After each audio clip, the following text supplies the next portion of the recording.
let's see ano ang mga mangyayari for the first game. Ibato na natin sa ating mga casters.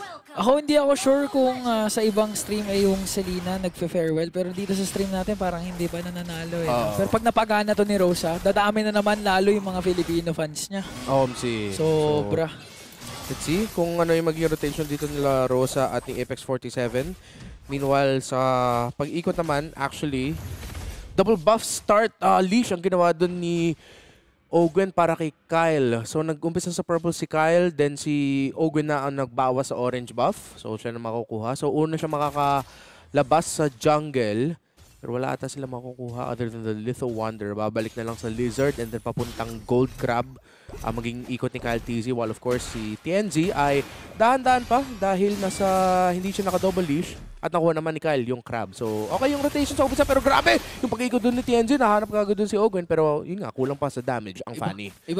Agresibo talaga ngayon yung Aurora. Pero mas agresibo din si Kyle TZ. Ginamitan nga niya ng Sever doon. Pero makakatakas pa rin naman itong si TNZ. Unang nag-level 4 si Kyle. So, now, kailangan nalang magbawi dun sa Scaled Lizard. And in terms of the emblems, ang daming inspire sa Badang, sa Selena, at sa Harith din. Habang naka-weapons master si Sigibu. Okay, TNZ pumasok. Walang tinamaan doon sa Abyssal Arrow. Pero grabe yung mga pinapakitang sayaw-sayawan dito ni TNZ hindi niya, alam niya wala pa siya mapipitas doon kung nag-cutthroat siya eh. So, pero pag tumama yung Abyssal Arrow ni Rosa doon, sure may isang patay. Pwede. Doon na pwede. Okay, so medyo may onting katahimikan pa nga so far. And si Siggy Boom, pinapahirapan talaga ito nga si Bulletproof. Pero first major objective up for grabs ngayon. Tingnan natin kung kukontest pa nga Aurora. So far, lamang na lamang ang Team Falcons. Okay, TNZ, papasok nga ba? Naghahanap ng perfect timing! And grabe naman tong si TNZ! Draws also the first blood! And grabe yung Aurora na nakikita natin ngayon. Sakto yung pagpasok ni TNZ, panalo sa Retribution Battle at paglapag din ng fist break, fist crack combo si Kyle TZ. Delikado dito pero makahabol ni Lunar! Na-lockdown ng Badang! Napitas naman doon si Kyle at Team Falcons. Kailangan nila magdahan-dahan kasi dito yung mga senaryo na pwede mag-snowball na malala ang mga miyembro ng Aurora. Checklist, unti-unting chine-check dito ng Aurora. Control yung gitna, makuha yung turtle. Hindi nila binigyan ng opportunity maka-trade yung Team Falcons. And even TNZ picking up his first kill.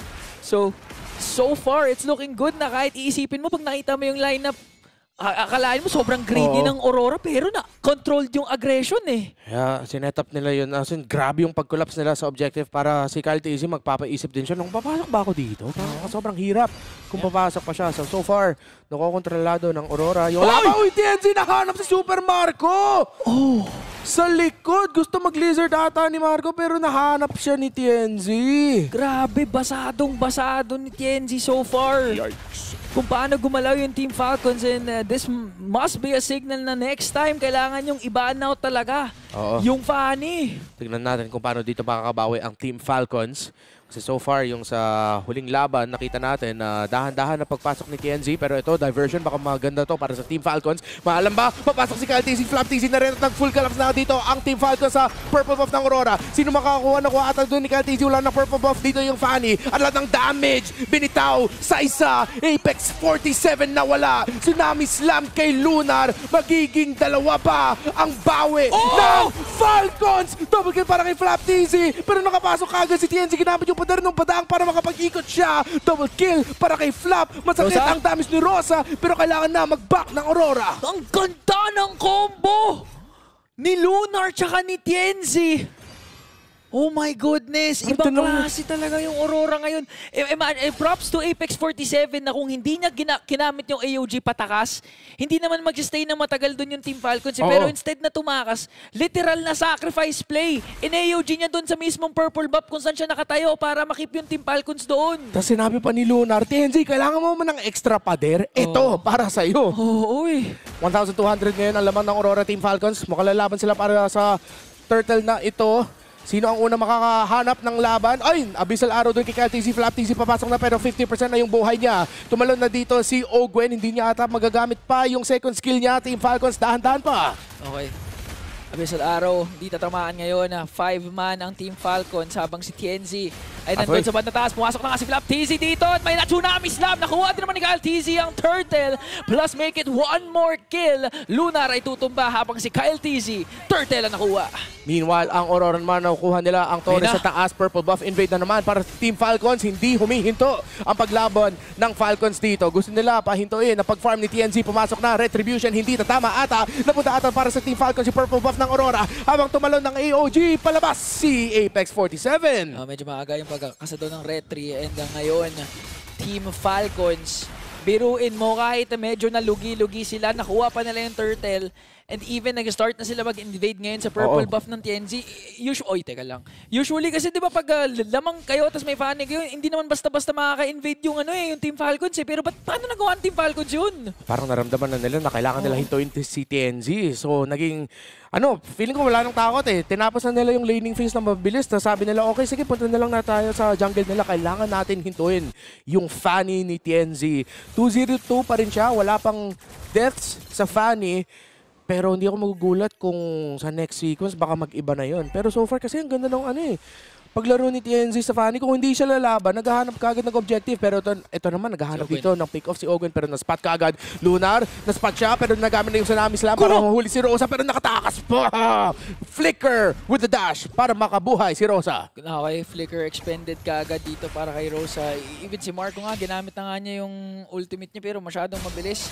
At mabagal yung animation doon ng ultimate Super Marco. Habang si Kyle TZ nakikipag 1v1 dito kay TNZ. Medyo may kasakita na nga din na itong si Kuya mo Kyle, kaka-pick up lang din ni BOD ni Super Marco. So, still, it's looking good for Team Falcons. Okay, mukhang isang invade na naman dito. Sabi dito ni TNZ, pengen naman purple buff, pre. Pero 2-0-2 na siya. Ginugutom na si Kuya mo, TNZ. Kailangan talaga nila gutumin dito, Rosa. Nabawasan ulit si Flap TZ. Gaano kabigat ang invade dito ng Team Falcons? Ang nakakatakot kasi dito, pag nag-attempt ulit yung Team Falcons ng purple pwesto, baka maulit kasi yung yung napakagandang combo ng fish break, fish crack eh. So, ingat pa rin naman maglaro ang Team Falcons. Hindi pa rin sila nag-turtle at meron ngang purple buff at TNZ pero may diversion na magaganap ngayon. Pinadala na naman si Ogwen at naabangan nga dito ni Badang. Okay. Dahan-dahan lang. Mukhang may laban nangyari si Super Marco. Napitas niya doon si TNZ. Tapos nag-kill. Tatlong miyembro ng Aurora ang nawala. Team Falcons. Nakahanap ng malaking lamang dito. Nakuha nila yung pagong at nakuha din nila yung 3 kill. 2 miyembro pa ng Aurora. Pero yung duality, yung combo ni Few. Double kill para kay Bulletproof. 1, 2, 3, 4, 5, 5 ang nawala sa Aurora and Team Falcons with a major swing. Unfortunately, hindi man namin masyado nakita kung ano nangyari doon pero sobrang ganda ng kinalabasan para sa ating PH representatives. Turtle lamang ang kanilang binabalak pero sabi nila parang oras na ata para kalbuhin yung mapa ng Aurora. Pasensya po, kahit kami po ay natamaan ng abisal araw ni Rosa. Na-stun kami. Na-stun kami. Hindi po namin makita na maigi ang nangyari doon sa umpisa ng laban, pero nakita naman namin ang pagdulo ng laban. Pero si Super Marco nakita naman! Ni TNZ nakahanap pa ng isang kill. Pero yung Fanny susubukan na niya makatakas. Nag-cable out na siya. At Team Falcons, hindi na nila mahahabol si TNZ. Ang galing umanap ng tempo ni TNZ, no? Uy, diversion. Diversion doon pero parang purple buff na naman. Okay. Si Rosa, pinasok nila! Ganti ng ape. Sabi nila, binigyan nyo si Makmak Sige, binigyan nyo si Makmak, bibigyan namin si Rosa. Okay, Team Falcons, nakakuha na naman ng purple buff sa Fanny. Meanwhile, si Siggy Boom sa baba.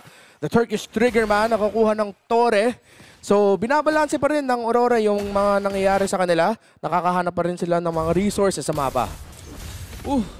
Team Falcons with a 3.5k gold lead habang TNZ unti-unting talagang siya na lang yung nagiging glimpse of hope so far for Aurora, yung humahanap ng constant ways na makapag-split push, mamanage pa rin yung minions kahit paano, basta at hindi sila basta-basta mapushan, and at the same time, ma-pick off yung literal na gusto mo talagang i-pick off at this moment, which is si Super Marco, na hindi natin nakakasanayan to. Tinawag nating bulletproof si Marco dahil iilang minutes na yung game nakakalipas, hindi pa rin siya napipitas, pero in this case, different story. Dalawang beses na solo kill ng Fanny ni TNZ. Ito si Marco, pero sabi ni Ogwen, teka lang, Rosa! Isa na namang Tsunami Slam para sa Thorn Queen. Nakita siya na pumasok sa bush na yun. Aurora, susubukan ba ni TNZ? Hindi na. Mag-i-invade na lang ng purple buff dito si TNZ, pero andito na rin ang mga miyembro ng Team Falcons. Makakaabot ba sila para mapitas nila yung Fanny? Pero si TNZ pa na makakakuha ng purple buff ni Kyle TZ. Okay, that's still a good trade para sa Aurora. Hinahabol kasi talaga, oh. kahit pa paano nakuha ng purple buff. Hinahabol, Pero hinahabol. hinahabol Teka lang, hindi naman ata siya maaabot doon. May konting energy pa. Okay, may konting energy. Baka natitira Oy, kay ay. TZ. Okay, nakatakas pa rin. Grabe naman to si Kuya TNZ. Madulas si TNZ. 3-1-2 yung fan niya, pero hindi naalagaan masyado ng Aurora yung gitna ng mapa. Kaya dito ngayon nahirapan si TNZ at ang Aurora sa pagdepensa ng jungle nila na kanina pa ini-invade ng Team Falcons. Isa na namang purple buff magpupunta sa kanila. Okay, kailangan ingatan ng Aurora na meron ng fleeting time itong si Ogwen. So, at any given moment, if gusto maging aggressive ng Team Falcons, sulit na sulit at mabilis ang pwede nilang makasetup at this particular moment. Now the Lord sieging in doon sa bottom lane. Ogwen pumapasok na naman ulit, tapos si Rosa free hit lang with Abyssal Arrow. Wala naman sila masyadong matatamaan, pero tinatry nila ngayon depensahan ng Lord doon sa baba. Okay, hinihintay ng Team Falcons mga ibang waves nila, pero si TNZ matalino yung ginagawa niya dito. Kinat niya yung wave sa gitna. So dalawang waves lang ang magagamit ng Team Falcons, yung isa sa taas na in-escort ni Kyle at saka yung bottom wave na pero mabilis na clear ng Aurora. Niretry pa nga ni TNZ yun eh. Para sure lang. Si Junior para sure lang Oo. na wala talaga silang magagamit ang mga push yung mid lane turret. First Lord na gamit na ng Team Falcons and the second tier turret nila sa mid lane. Nandyan pa rin, pero si Ogwen pumasok na nga. Ito na naman, jump in, pinasabugan ng bala ni Super Macmac. That's one member down, Apex 47, nabura. TNZ naman, minamata niya na naman yung purple buff ni Kyle TZ. Makukuha na naman niya at makakatakas muli si TNZ. Recall, ay, wala nata ng energy. Naghahanap siya ng paraan para makatakas dito. Pero mukhang masasandwich siya. Si Few na lang ata maiwan doon para makakita kung saan pupunta si TNZ. Pero nasa ilalim ng torre, naipat na lang. Wala na. Sabi na lang ni TNZ, sorry guys, ako na lang. sorry. Akin na lang. Tinanggap na niya ang tinanggap kanyang kapalaran sa puntong iyon. Oo. 5 yung umahabol sa kanya. Wala na siya magagawa at may diversion doon. Tama pa nga ng Abyssal Arrow ni Rosa. Grabe, invade talaga yung Falcons. So, which is the right move. Pero saan kaya makakahanap ng ikot dito yung Aurora? Actually, sa lahat ng mga nangyayari, okay? Ay, pumasok doon si Ogwen, yung flicker at saka yung Tsunami Slam. Ginamit kay Lunar, napitas kagad yung EXP laner ng Aurora. Katulad ng sinasabi ko kanina, actually. Nakaka-farm si Sigu Boom na walang problema masyado. Isang level lang yung gap niya kay Super Marco. Okay. Ay!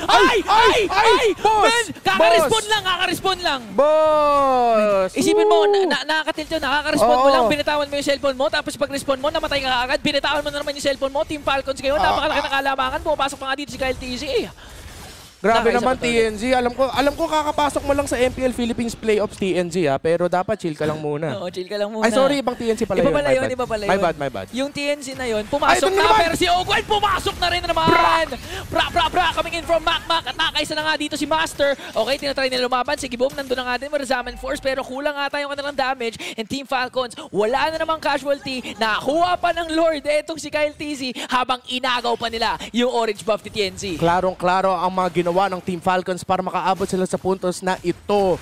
Constant invade ng purple buff para hindi maka-farm na maayos si TNZ. Ginamit yung Glorious Pathway. Pumasok na naman si Ogwen with a Tsunami Slam, pero makakapasok si TNZ. Grabe masakit yung damage ng Fanny, pero yung lockdown damage ng Beatrix na sinasabi natin kanina ang makakahuli sa kanya. Double kill para kay Super Macmac. 925 na siya. Apex 47 pumasok na wala AOG, pero walang pake yung Team Falcons. At ngayon, hihilain na naman ni Ogwen na nag-godlike coming in from Macmac. Dalawa na lang ang dumidepensa para sa Aurora. May minions pala sila doon sa gitna. Abyssal Blade, pinikap na dito ni Super Marco. Okay, nag-tower lock na yung Team Falcons and ganun lamang, tinapos ka agad